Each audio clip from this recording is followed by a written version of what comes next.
जय जय गिरनारी बापू, जय गिरनारी। ओहो ओहो दोस्तों, देखिए आज तो ये क्या मैं दृश्य देख रहा हूँ, आप भी देखिए कि बापू कंप्यूटर पर बैठे हैं। ये नूतन और पुरातन का संगम है। इस बापू को देख करके विद्यार्थियों को, हम सबको एक प्रेरणा लेनी चाहिए कि सीखने की कोई उम्र नहीं होती। यदि आदमी के भीतर कुछ जानने की ललक और करने की लगन हो तो कुछ भी कर सकता है। आज बापू इस आयु के इस मुकाम पे हैं, लेकिन फिर भी ये देखो कंप्यूटर से आधुनिकता के साथ में कदम मिला रहे हैं।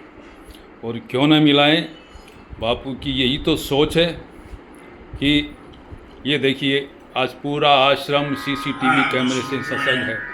और ये देखिए सुनिए, बापू के हाथों से ही आज बापू की सुंदर वाणी हम श्रवण करते हैं।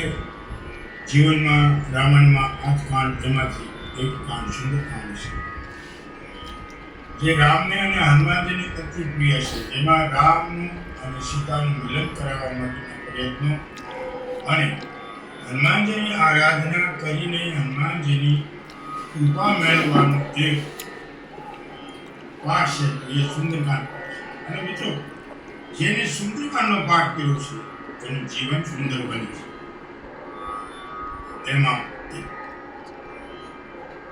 સુરસા, તાડકા વગેરે વગેરે પાત્રો આવે છે। સમુદ્રની અંદર ઈર્ષાથી ભરેલી સુરસા આકાશમાંથી હનુમાનજી પહાડ લેવા જઈ રહ્યા છે। એ પહાડનો પરસાયો હનુમાનજીનો સમુદ્રમાં પડે અને પરસાયો પકડીને એમનો શિકાર કરે, એનું નામ છે સુરસા। આજે સમાજમાં આવી સુરસાઓ ઘણી છે। मित्रों, आज शनिवार का दिन और सुंदरकांड की सुंदर महिमा बापू के मुखारबिंद से बापू ही सुना रहे हैं। आप भी श्रवण कीजिए। योजन समुद्र जय। लंका नगरी अंदर